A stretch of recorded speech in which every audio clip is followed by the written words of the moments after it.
아무리 일이 바빠도 아픈 엄마한테 카톡 하나 보내주는 게 힘들어. 일부러 그런 게 아니라니까요. 정신없어서 핸드폰 확인할 시간도 없었어요. 너는 네 와이프나 장모가 아팠어도 그랬을 거야. 네가 네 엄마를 어떻게 생각하는지 잘 알았다. 저 지금 바쁜 시기인 거 아빠도 아시잖아요. 네 엄마한테 연락 한번 해주는 거는 10초도 안 걸렸을 거다. 그래도 고모 집에 가서 잘 쉬었다면서요. 그리고 몸도 괜찮아지셨다면서요. 그럼 된 거 아니에요? 그래도 이놈이 자칫 네 엄마 잘못됐으면 어쩔 뻔했어. 겨우 그 정도 아픈 걸로 너무 오버하시는 거 아니에요? 니네 엄마도 이제 70이 넘었다. 그럼 너 신경 써주지는 못할 망정 무슨 막말이야. 그리고 너 직장 다니기 전까지 엄마가 뒷바라지를 얼마나 열심히 했는데 그런 건 생각도 안 하지. 당연히 속으로는 감사해 하고 있죠. 들어보니 네 와이프는 엄마 번호 저장도 안 해놨더라. 네 엄마가 며느리한테 전화를 몇 번 했는데 모르는 번호는 안 받는다고 말했다며. 그 부분은 죄송해요. 와이프가 이름 저장한다는 걸 깜빡했나 봐요. 오늘 일로 니네가 나랑 네 엄마를 어떻게 생각하는지 잘 알았다. 왜 또 그러세요? 오늘 일은 정말 죄송하다니까요. 그게 죄송한 사람의 태도야. 됐고 조만간 짐 다 빼라. 갑자기 짐을 빼라니 그게 무슨 소리예요? 방금 대화 속 주인공 73세 백인석 할아버지. 그리고 그의 아들 백도연입니다. 할아버지는 며칠 전 아들을 보러 지방에서 올라갔다가 아들은 만나지도 못하고 온 아내 때문에 아들에게 잔뜩 화가 나 있었습니다. 심지어 그날은 무더운 폭염이었고 아내는 몸이 안 좋기까지 했습니다. 몸이 안 좋은 상태로 출발한 것이 아니라 도착하니 몸이 안 좋아졌던 것이었습니다. 백 씨의 아내 김 씨는 얼른 아들의 집에 들어가 잠깐이라도 누워있고 싶었지만 아들의 집에 들어가기는커녕 밖에서 2시간을 있어야 했습니다. 어디 카페라도 들어가 있지 않고 왜 밖에서 기다렸어? 아내 김 씨는 카페에 에어컨이 틀어져 있어 몸이 더 안 좋아질 것 같아 그냥 밖에서 기다렸다고 했습니다. 김 씨는 남편이 분명 화를 낼 것 같아 전화를 하지 않고 있었지만 점점 안 좋아지는 몸 때문에 어쩔 수 없이 남편에게 연락을 했고 남편은 근처에 사는 여동생 집에 가 있으라고 김 씨에게 말했습니다. 김 씨는 알겠다고 하고 조금은 어색한 고모의 집에 찾아가 쉬었습니다. 김 씨가 아들에게 연락하지 말라는 당부에도 불구하고 남편은 아들에게 바로 연락해서 엄마를 빨리 집에 들여보내주지 않은 아들에게 따졌습니다. 비밀번호 알려줬다가 니네가 다시 바꾸던지 하면 되잖아. 알려드릴 생각이었어요. 근데 빨리 알려주지 않고 뭐 했어? 그게 괜히 와이프 눈치가 보였나 봐요. 내가 예전에 너네한테 그 집에 살라고 한 게 잘못이다. 남편 백 씨는 아들에게 의미심장한 말을 던지더니 이내 짐을 다 빼라고 아들에게 통보했습니다. 과연 백 씨와 아내 김 씨 그리고 아들 사이에는 어떤 일이 있었을까요? 지금부터 그 이야기를 들려드리겠습니다. 백 씨는 어린 시절 가난한 집안에서 태어났지만 아주 어릴 때부터 돈을 모았습니다. 백 씨는 절약을 강조했던 부모님의 영향을 받아 일을 하며 모은 돈들은 거의 쓰지 않고 차곡차곡 저축을 했습니다. 그리고 일도 쉬지 않고 돈 버는 것이 재미있어 일주일에 7일을 일한 적도 있었습니다. 그렇게 백 씨는 돈을 어느 정도 모아 집도 사고 직장에서 아내 김 씨를 만났습니다. 백 씨는 김 씨를 보는 순간 뒤에서 후광이 비쳤다고 아직까지 말할 정도로 아내에게 첫눈에 반했습니다. 그렇게 백 씨와 아내 김 씨는 결혼을 해서 아들 도연을 낳았습니다. 아들 도연은 어릴 때 사고를 한 번도 치지 않고 착하게 잘 자라주었습니다. 공부도 어느 정도 잘해 서울에 있는 대학교에 진학했습니다. 백신에는 지방에 살다가 아들이 독립을 하자마자 아내의 고향이었던 시골로 정착했고 전에 살던 집을 팔아 경기권에 오피스텔을 사서 세를 받고 있었습니다. 아들은 학교를 졸업하자마자 세무사 시험을 준비했습니다. 아들은 2, 3년이면 합격할 수 있다고 당당하게 부모님께 말했지만 아들이 공부하는 기간은 점점 길어지기 시작했습니다. 이 기간 동안 김 씨는 아들의 자취방에서 함께 생활하며 열심히 아들의 뒷바라지를 했습니다. 삼시세끼 다 차려주고 아들이 쾌적한 환경에서 공부할 수 있도록 청소도 깔끔히 했습니다. 남편 백 씨도 아내와 아들이 살 자취방이었기에 너무 열악한 곳보다는 조금 넓은 곳에서 살 수 있도록 지원해줬습니다. 아들은 시험에 떨어질 때마다 엄마에게 화풀이를 했고 아들이 그렇게 행동할 때도 김 씨는 그런 아들을 위로해줬습니다. 그렇게 백 씨와 아내의 헌신 덕에 아들은 35살의 나이에 세무사 시험에 합격했습니다. 그리고 곧 취직도 하고 취직을 하자마자 결혼을 할 거라며 여자친구까지 데려왔습니다. 백 씨와 아내 김 씨는 그런 아들을 크게 반겼습니다. 시험 합격하기 전까지는 아들뿐 아니라 백 씨와 김 씨도 힘들었는데 아들이 합격하고 나니 모든 것이 잘 풀리는 것 같은 느낌이 들었습니다. 백 씨의 아들은 시험에 합격하고 얼마 지나지 않아 독립해 자기 회사를 차렸습니다. 유튜브도 같이 병행하면서 하니 백 씨에게 일을 맡기는 고객들이 점점 늘어갔습니다. 백 씨의 아들은 그간의 노력을 보상이라도 받듯 꽤 성공했습니다. 하지만 아들이 결혼할 당시 돈이 없었기에 백 씨는 고민했습니다. 백 씨는 아내 김 씨와의 상의 끝에 경기도에 있는 오피스텔을 아들 며느리에게 지원해 주기로 했습니다. 마침 아들과 며느리의 직장도 거기서 얼마 떨어지지 않은 곳에 위치했기 때문에 아들과 며느리는 그런 백 씨의 결정에 감사했습니다. 마침 기존에 들어왔던 세입자와도 계약이 끝나가고 있었기에 아들과 며느리는 곧바로 해당 오피스텔로 거처를 옮겼습니다. 원래 세를 받다가 아들 며느리에게는 세를 받지 않고 그냥 살라고 한 것이기에 남편 백 씨는 농사일을 쉴 수 없었습니다. 그건 아내 김 씨도 마찬가지였습니다. 하지만 백 씨와 김 씨에게는 걱정거리가 하나 있었습니다. 바로 아들과 며느리의 돈 씀씀이었습니다. 아들은 돈을 잘 벌기는 했지만 그간 공부하느라 못했던 것들에 대해 보상이라도 하듯 비싼 옷과 비싼 음식을 즐겨 입고 먹기 시작했습니다. 그리고 휴가에는 무조건 해외를 나갔고 집도 이미 있다고 생각해 돈을 모을 생각을 크게 하지 않는 듯 했습니다. 며느리는 그냥 작은 회사의 직원이었는데 월급이 250만 원이 채 되지 않았지만 지출만 200만 원이 넘는 생활을 몇 년째 반복하고 있는 사람이었습니다. 그러니 며느리도 당연히 돈을 모으지 못했고 며느리의 집안도 그리 형편이 좋은 집은 아니었습니다. 그래도 백 씨가 소유한 오피스텔에는 기본적인 가전들도 전부 있었기 때문에 아들과 며느리는 거의 돈 한 푼 들이지 않고 결혼 생활을 시작할 수 있었습니다. 아들과 며느리는 뭐 유행하는 거 있으면 꼭 먹어보거나 해보는 성격이었고 여행 가는 것도 아주 좋아했습니다. 방송에서 베트남을 간 연예인이 있으면 바로 비행기표를 예약해 연예인이 갔던 곳을 그대로 갔다 오는 경우도 많았습니다. 문제는 방송에서 여행을 가는 프로그램이 굉장히 많았다는 것이었습니다. 아들은 사장이었고 며느리는 주말에만 쉬었는데 아주 먼 곳이라도 짧게 2박 3일 동안 둘이 여행을 많이 다니는 듯 싶었습니다. 남편 백 씨는 그런 아들과 며느리를 보며 혀를 찼습니다. 저래서 돈을 언제 모으려고?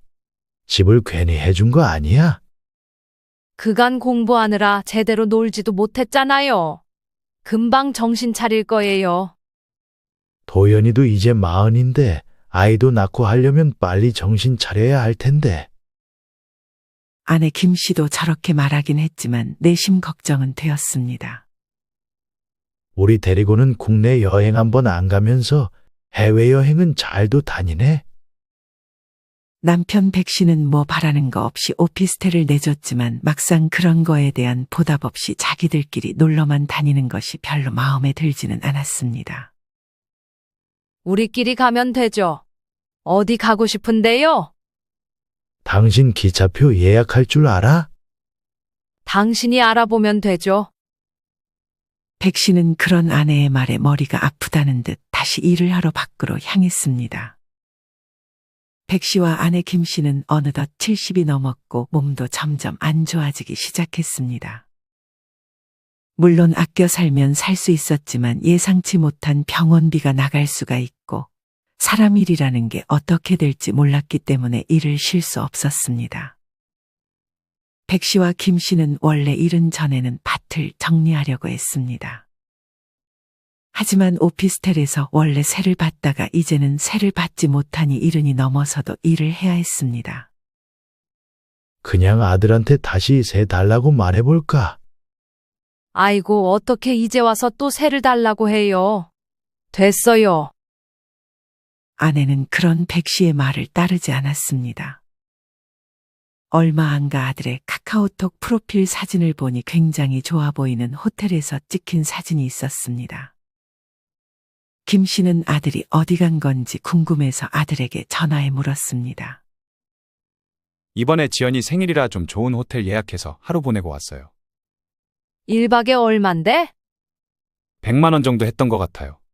조금 비싸긴 한데 생일은 1년에 한 번뿐이잖아요. 엄마 아빠 생일에는 연락 한 통 없는 애가 와이프 생일에는 1박에 100만 원 넘는 호텔에서 묵고 왔다니 아들을 끔찍히 생각하는 김 씨였지만 이번만큼은 조금 서운한 감정이 올라왔습니다.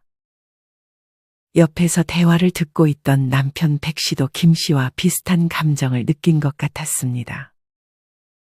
아들은 시험에 합격하던 해에 부모님 생일을 처음으로 챙기고 그 이후에는 바쁘다는 핑계로 생일이 지난 이후에나 연락이 오거나 밥을 사주겠다는 말만 했을 뿐이었습니다.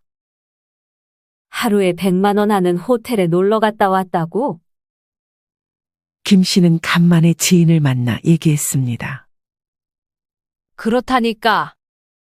돈을 잘 버나 보네. 잘 벌면 뭐하니? 버는 족족 써버리는데. 백 씨는 자기도 모르게 지인 앞에서 아들을 흉봤습니다. 그러게 내가 오피스텔 그거 그냥 해주지 말고 아들 며느리 스스로 작게 시작하게 하라고 했잖아. 뒤늦게 합격한 게 기특해서 해준 건데 네 말대로 할 걸 그랬나 싶기도 하네. 말한 거 물을 수도 없고. 그냥 다시 말하면 되지. 대신 세를 좀 싸게 받던지 할 수도 있는 거고. 이미 이전에 약속했는데 어떻게 약속을 깨? 며느리랑 사돈 내는 또 어떻게 보고? 이유를 말해주면 되지. 근데도 이해 못하면 그땐 강하게 나가야지. 언니네는 아들 생각해서 지금 나이까지 일도 못 쉬고 있는데 아들 며느리는 여행만 다니고 있고 난 이건 좀 아니라고 보는데. 김 씨는 이런 지인의 말이 어느 정도 공감이 갔습니다.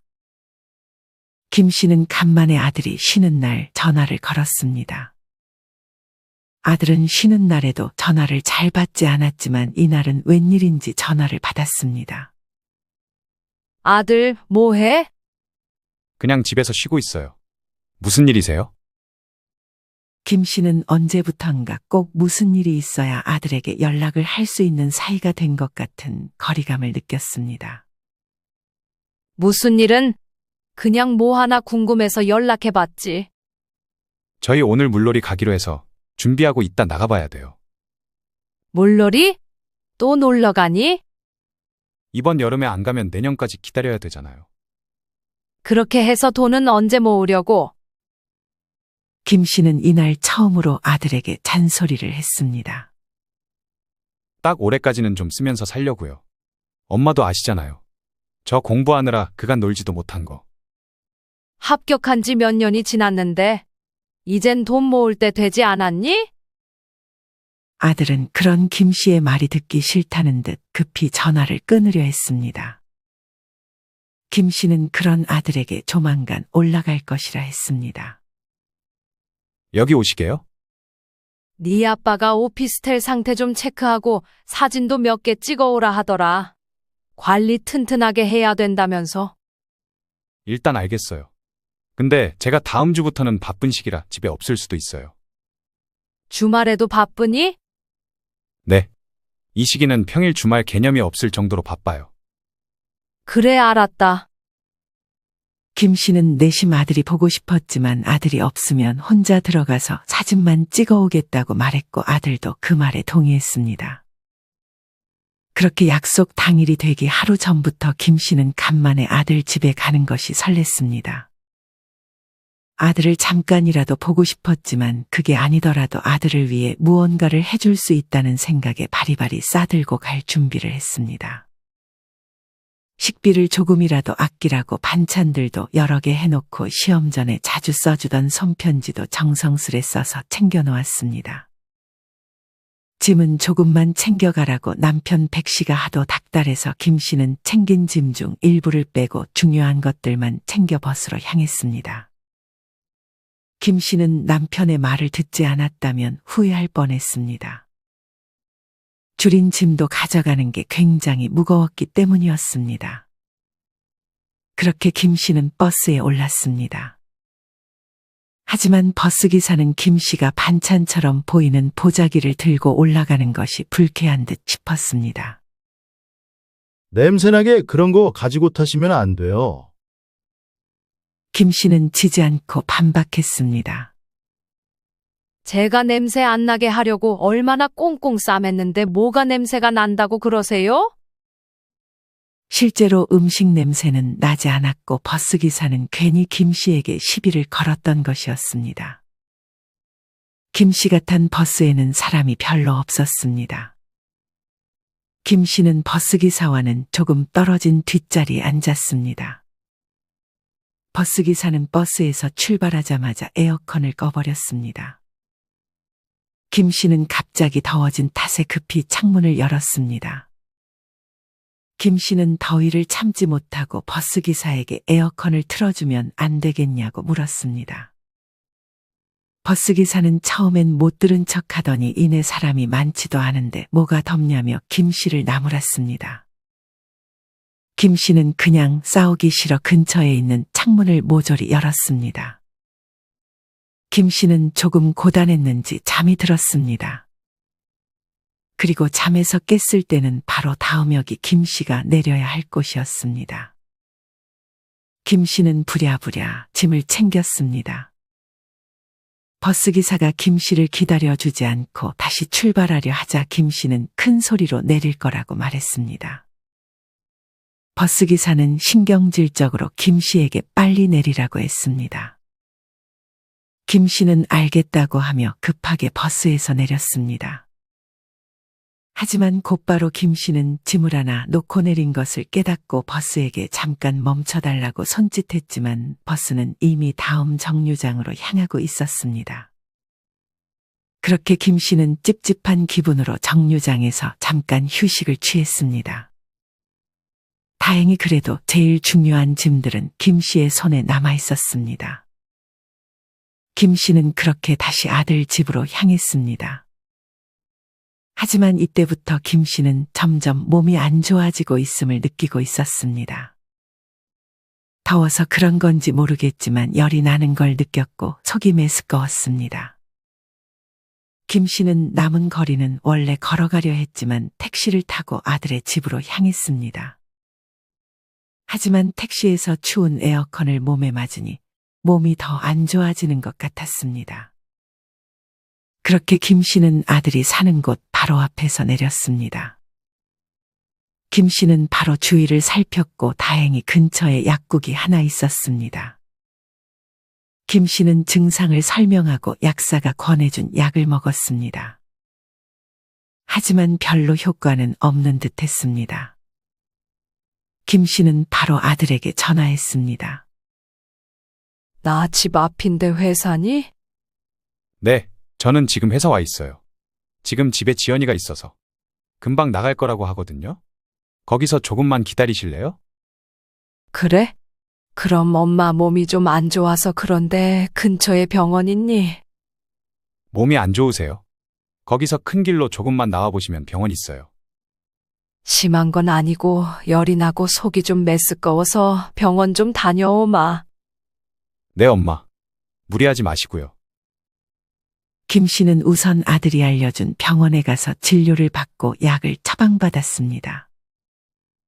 김 씨는 죽을 하나 사서 이따 아들 집에 가서 간단히 요기하고 약을 먹을 생각을 하고 있었습니다.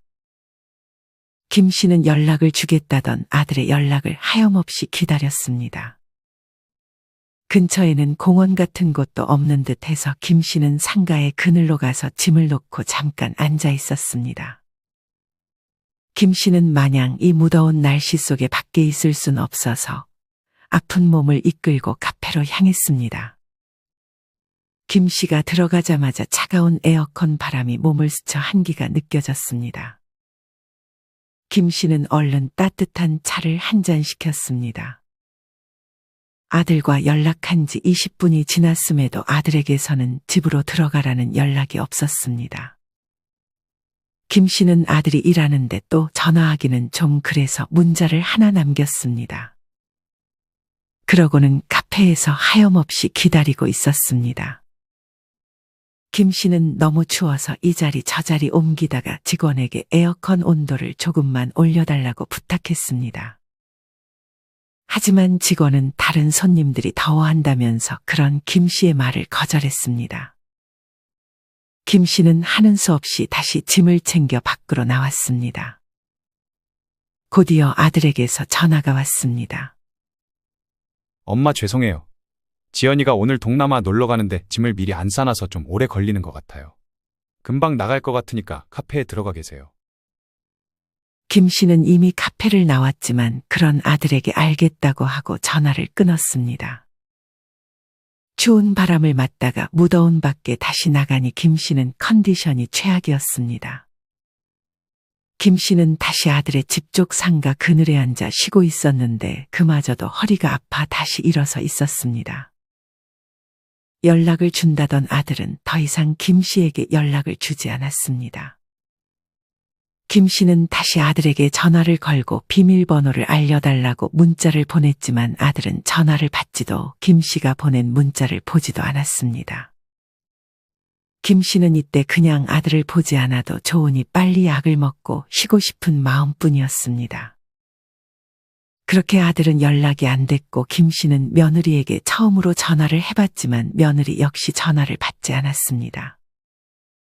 김 씨는 무더운 폭염 속에 아들과 연락이 두절됐고 그렇게 밖에서 2시간 가까이 기다렸습니다.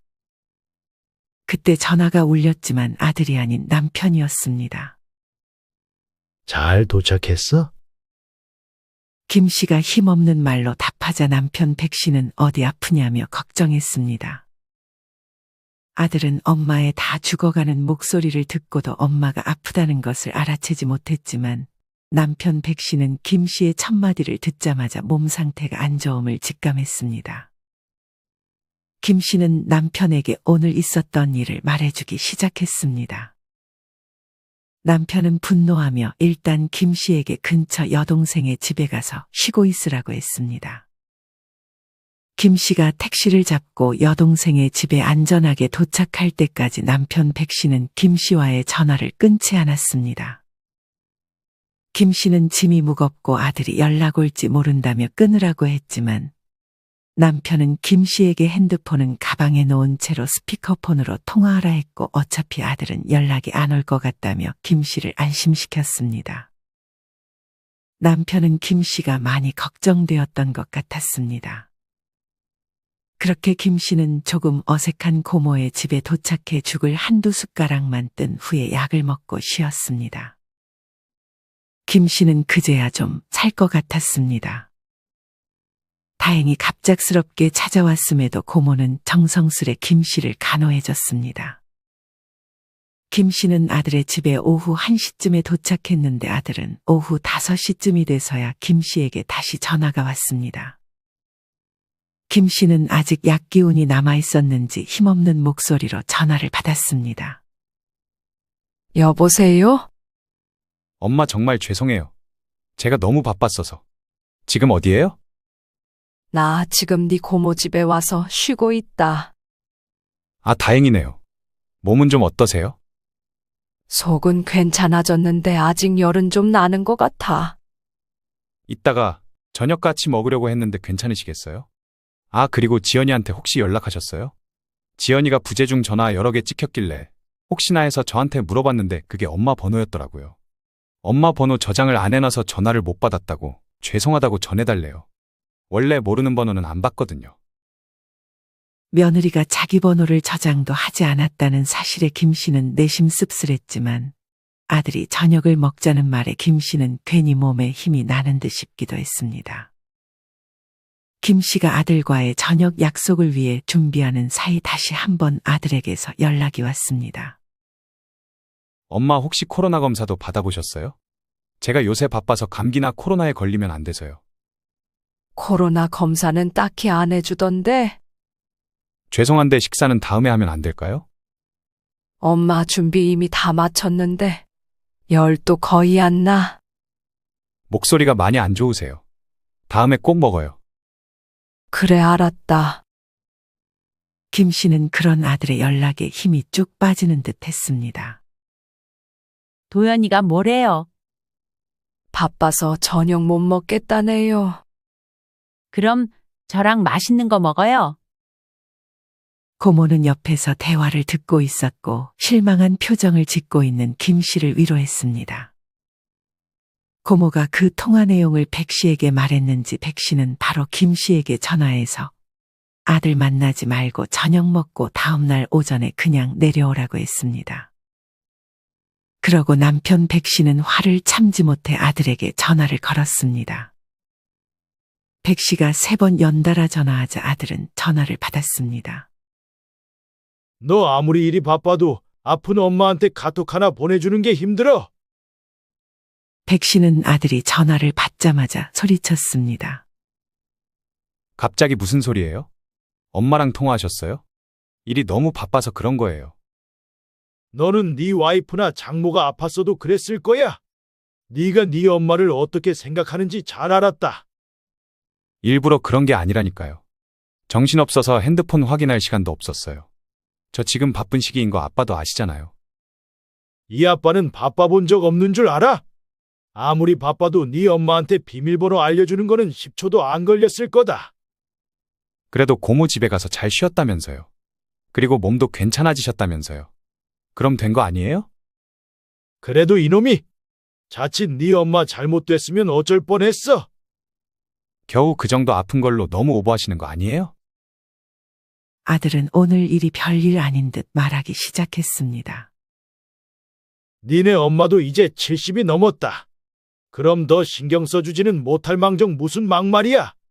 그리고 너 직장 다니기 전까지 엄마가 뒷바라지를 얼마나 열심히 했는데 그런 건 생각도 안 하지. 당연히 속으로는 감사해하고 있죠. 들어보니 네 와이프는 엄마 번호 저장도 안 해놨더라. 네 엄마가 며느리한테 전화를 몇 번 했는데 모르는 번호는 안 받는다고 말했다며. 그 부분은 죄송해요. 와이프가 이름 저장한다는 걸 깜빡했나 봐요. 오늘 일로 니네가 나랑 네 엄마를 어떻게 생각하는지 잘 알았다. 왜 또 그러세요? 오늘 일은 정말 죄송하다니까요. 그게 죄송한 사람의 태도야. 됐고 조만간 짐 다 빼라. 갑자기 짐을 빼라니 그게 무슨 소리예요? 말 그대로다. 너네 그 집 들어가기 전처럼 다시 세입자 받아서 우리는 원래대로 세 받으면서 살 거다. 그거 받고 농사는 이제 그만 지을 예정이다. 갑자기 그러시는 게 어딨어요? 당장 저흰 어디서 살아요? 돈도 잘 벌면서 목돈 하나 마련 안 해놨어. 집이 있다고 생각하니까 마음이 편해서 돈 좀 많이 썼어요. 이제부턴 모을 거예요. 그때까지만 계속 집에서 살게 해주세요. 됐다. 그렇게 여행 가고 놀고 먹으면서 돈 펑펑 쓸 때 열심히 농사 짓는 네 엄마 아빠 생각은 안 나더냐? 저 공부 오랜 기간 한 거 아시잖아요. 그러면 좀 놀 수도 있죠. 뭐 말만 하면 그 소리야. 그게 네 선택이지 우리 선택이었어. 우리는 아껴가면서 너네 잘 살라고 돈도 잘 모으라고 집도 지원해줬는데 너넨 돈 쓰기 바쁘지 않았어. 아들은 정말 그렇게 많이 벌고도 모아놓은 돈이 없었는지 앞으로 몇 년만 살게 해달라고 부탁했습니다. 백 씨는 단호하게 그런 아들의 말을 거절하고 한 달 안에 짐을 빼라고 통보했습니다. 하지만 아들은 정말 아빠가 그렇게 할 줄 몰랐는지 다른 집을 알아보지 않고 있었습니다. 이런 아들의 생각과는 반대로 백 씨는 한다면 하는 성격이었습니다. 백 씨는 직접 시골에서 아들이 사는 집까지 찾아와 늦은 밤 아들 집에 배를 눌렀습니다. 그러고는 당장 짐을 안 빼면 신고하겠다고 엄포를 놓았습니다. 그제서야 아들과 며느리는 백 씨의 말이 진심이라고 생각했는지 월세로 살 곳을 알아보기 시작했습니다. 아들과 며느리는 민기적거렸지만 매일 집 알아봤냐고 전화를 하는 백 씨에게 질려 2달 만에 백 씨의 오피스텔에서 나갔습니다. 그렇게 다른 집에서 월세로 살던 아들과 며느리는 그제서야 이제껏 돈을 모아두지 않고 여행을 많이 다니고 비싼 음식들을 먹으며 고양이까지 키운 것을 후회했습니다. 당장 필요한 가전을 사고 월세를 꼬박 내야 하는 것이 아들과 며느리에게 꽤 부담이 되었던 모양이었습니다. 월세로 좀 저렴한 데를 갔으면 좋았겠지만 또 욕심을 버리지 못하고 이전에 백 씨가 살던 오피스텔급의 집만 찾으니 월세와 보증금이 비쌀 수밖에 없었습니다. 그렇게 생활하는 것이 힘들었는지 아들과 며느리는 백 씨가 있는 시골까지 찾아왔습니다. 백 씨가 사는 시골에는 길이 울퉁불퉁했는데 평소 차를 아주 아끼던 아들은 이날 버스를 타고 백 씨의 집에 방문했습니다. 명절 때도 오지 않더니 자기가 급해지니 찾아온 아들이 백 씨는 조금 괘씸했습니다. 아들이 집에 도착하자 백 씨는 집에 없는 척했고 뒷마당을 통해 아내와 근처 이웃집에 가 있었습니다. 아들은 그런 백 씨에게 전화를 했습니다. 아버지 어디세요? 나 지금 잠깐 멀리 나왔는데 무슨 일이냐? 드릴 말씀이 있는데 잠깐 집에 오실 수 있어요? 아니면 저희가 갈게요. 여기 어딘 줄 알고 찾아와? 금방 갈 테니 거기서 좀 기다려라. 아들과 며느리는 백 씨의 말을 찰석같이 믿고 백 씨의 집 앞에서 땡볕을 맞으며 기다리고 있었습니다. 그렇게 20분도 안 돼 며느리는 불만 섞인 말을 하기 시작했습니다. 오시는 거 맞대? 금방 오실 거야. 조금만 기다려보자. 며느리는 근처 카페에서 기다리자고 했지만 이 근방에는 카페가 없었습니다. 그렇게 아들과 며느리는 그늘에서 쉬었지만 더운 건 마찬가지였습니다. 금방 가겠다던 백 씨는 사실 금방 갈 생각이 없어 보였습니다. 그렇게 자꾸 오는 아들의 연락을 받지도 않은 채 이웃집에서 김 씨와 편하게 쉬고 있었습니다. 계속되는 아들의 연락에 거의 다 도착했다 말하고 2시간 정도 있다가 다시 집으로 향했습니다. 아들은 백 씨에게 왜 이제야 오냐고 당장이라도 화를 낼 것 같은 표정을 하다 이내 냉정함을 되찾은 표정으로 다가왔습니다. 백 씨는 태연하게 많이 덥지 않냐며 아들과 며느리에게 인사했습니다. 며느리는 인상을 잔뜩 찌푸리며 땀을 뻘뻘 흘리고 있었습니다. 아들은 침착함을 유지하려는 듯 자기가 정말 죄송하다며 그날 일을 다시 한번 사과하며 오피스텔에 다시 들어가게 해달라고 했지만 백 씨는 이미 거기 세입자와 계약이 끝났다며 아들을 돌려보내려 했습니다. 아들은 설마 백 씨가 그렇게 빨리 세입자를 받았을 줄은 몰랐다는 눈치로 아버지를 원망했습니다. 아버지, 어떻게 그러실 수가 있어요? 저희 잠깐 테스트 하시려는 게 아니라 진짜로 세입자를 드렸다고요? 그때 그렇게 한다고 말하지 않았니? 그게 진짜인 줄은 몰랐어요. 정말 실망이네요. 그게 내 입이 아닌 네 입에서 나올 소리야. 아들과 백 씨는 서로 어이없다는 듯 대화를 끝냈고 아들은 돌아갔습니다. 김 씨는 아들이 와도 굳이 마음 약해질까봐 멀리서만 아들을 지켜보고 있었습니다. 도연이가 뭐래요? 아직 정신 못 차린 것 같아. 아내 김 씨는 씁쓸한 표정을 지었습니다. 아들은 그런 아버지를 원망하며 한동안 아버지의 연락처를 차단했습니다. 하지만 그래도 아들은 이후에 버는 돈을 좀 아껴 새로 집을 살 계획을 하는 듯 싶었습니다. 더 이상 여행은 가지 않는 듯 싶었고 끌고 다니던 비싼 외제차도 처분한 듯 보였습니다. 백 씨와 아내 김 씨는 그렇게 농사일을 접고 월세를 받으며 풍족하진 않아도 평안하게 노후를 보내고 있었습니다. 이후 아들은 조금 정신을 차렸는지 백 씨에게 그간의 일을 사과했습니다. 심지어 자기를 사람 만들어줬다면서 아버지와 엄마를 위한 선물도 하나 들고 찾아왔습니다. 아들의 눈을 보니 백 씨와 아내는 그런 아들의 마음이 진심이라고 생각했습니다. 물론 그렇다고 해서 다시 오피스텔에 살라고 하진 않았습니다. 다행히도 아들은 그렇게 찾아와서 오피스텔에 대한 얘기를 꺼내지 않았습니다. 물론 나중에 그 오피스텔은 아들에게 가겠지만 백 씨와 아내는 살아있는 동안에 증여를 할 생각은 전혀 없었습니다.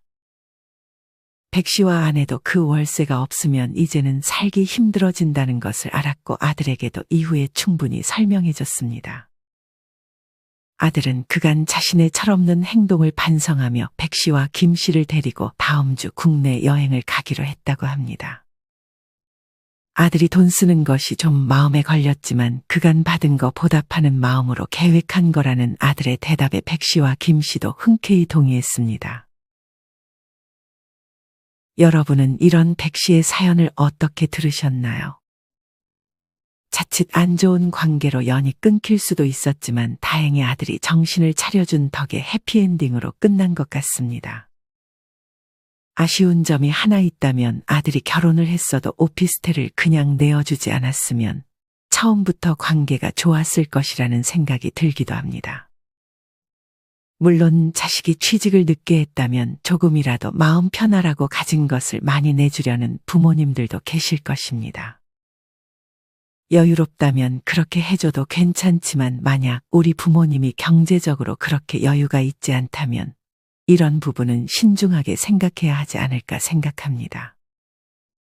지금 생활이 조금 여유롭더라도 앞으로 어떻게 될지 모르기 때문에 좀 더 여유 있게 내가 가지고 있는 재산을 잘 계산하고 지키려는 자세가 필요합니다. 여러분의 생각은 어떠신가요? 만약 내가 월세를 받고 있는 오피스텔이나 빌라가 있다면 늦게 취직한 자식이 결혼한다고 했을 때 자식들 평안하라고 월세를 받지 않고 자식들 살라고 할 생각이신가요? 아니면 세를 받고 내주거나 그냥 자식들 사는 건 자식들이 알아서 할 문제라고 생각하시나요? 이에 정답은 없는 것 같습니다. 여러분의 다양한 생각들을 자유롭게 댓글로 남겨주세요. 이상으로 오늘의 영상을 마치겠습니다. 우리 모든 구독자분들의 행복한 여생을 응원합니다. 다음에 더 좋은 내용으로 찾아뵙겠습니다. 감사합니다.